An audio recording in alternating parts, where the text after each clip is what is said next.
O Senhor esteja convosco. Ele está no meio de nós. Proclamação do Evangelho de Jesus Cristo segundo João. Glória a vós, Senhor.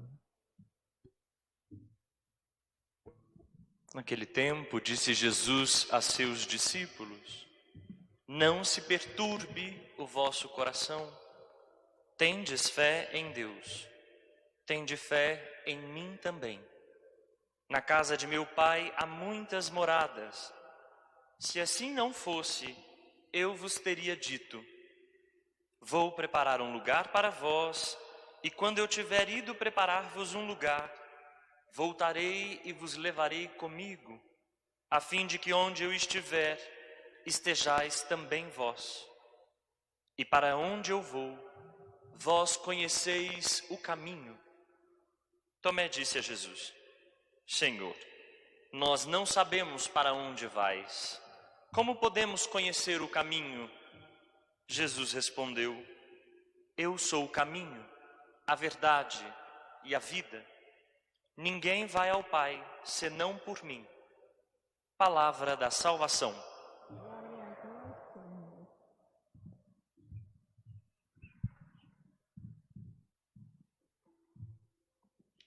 Meus irmãos, minhas irmãs, não se perturbe o vosso coração. Jesus está na ceia com os discípulos. Ele se levanta, toma a bacia, depõe suas vestes, amarra o avental na cintura, lava os pés dos discípulos e começa a anunciar aos discípulos sua despedida. É a cerimônia do adeus.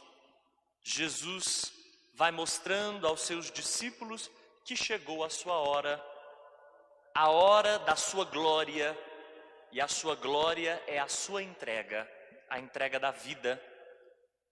Mas os discípulos não conseguem compreender o que é isto. Eles não conseguem compreender que no alto da cruz, Jesus derrama o seu amor total e definitivo para a humanidade. Compreendem a cruz como uma derrota.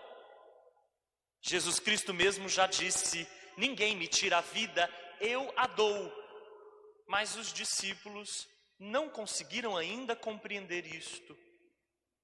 E então Jesus, nesta cerimônia do adeus, diante de sua morte, diz aos discípulos exatamente isto: Não se perturbe o vosso coração. Tendes fé em Deus, tende fé em mim também. Parece difícil isso, porque diante da morte, a primeira coisa que nos aparece é um coração perturbado. Diante da perda de alguém que amamos, do afastamento que parece definitivo, o nosso coração se enche de perturbação. Como é possível, portanto, manter-se tranquilo?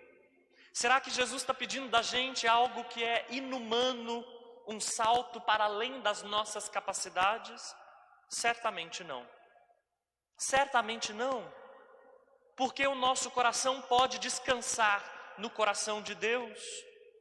As nossas aflições e as nossas lágrimas podem ser derramadas no coração de Jesus Cristo. No fundo, é isso que significa ter confiança em Deus. Ter confiança e derramar-se em Deus é a mesma coisa. No fundo, é isso que significa não se perturbar. É lançar em Deus tudo, inclusive as nossas tristezas, inclusive as nossas lágrimas. Poder contar com Ele neste momento, porque Ele se coloca do nosso lado e caminha conosco. Jesus ainda vai mais longe. Ele diz: Na casa do meu Pai há muitas moradas. Antes acreditava-se que o céu era limitado. Havia uma compreensão espacial do céu. É como se só pouquíssimas pessoas, as mais puras e as mais justas, pudessem entrar lá. Mas Jesus diz não, diz da largueza, diz diz da largueza deste lugar onde Deus quer acolher a todos. Há muitas moradas. Em João, há um outro sentido para isso. Nesse evangelho que nós acabamos de escutar, morada significa permanecer em Deus. Então Jesus nos convida a permanecer em Deus. Nos momentos de alegria, permanecer em Deus. Nos momentos de tristeza, permanecer em Deus. Nos momentos que é possível ficar de pé, permanecer em Deus. Nos momentos de queda, cair em Deus. Nos momentos de lágrimas, permanecer em Deus. Jamais deixar de permanecer, mesmo quando a gente se julga afastado, mesmo quando a gente não sente, mesmo quando o nosso coração é tomado não de outra coisa senão de desesperança.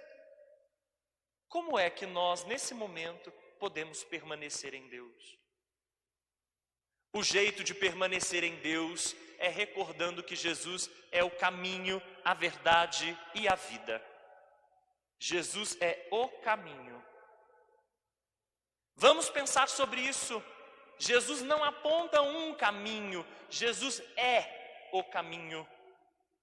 Jesus não mostra uma verdade que a gente tem que acreditar nela, Ele é a verdade.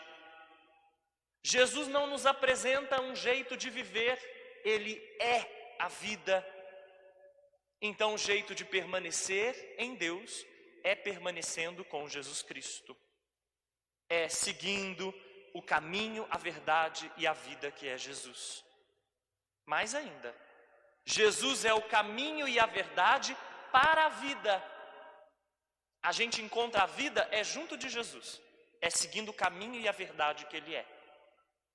Então, se nós queremos vida mesmo, vida que vale a pena, vida que faça sentido, se a gente quer defender a vida, se pôr do lado dela, lutar contra a colonização da morte, o que a gente pode fazer é se colocar junto de Jesus, aprender dele, permanecer nele, morar junto dele, morar junto do caminho, da verdade e da vida. Vamos pedir ao Espírito de Jesus que nos anime, que nos fortaleça e que mesmo quando o nosso coração se parece perturbar, que a gente possa permanecer em Cristo. Amém. Amém.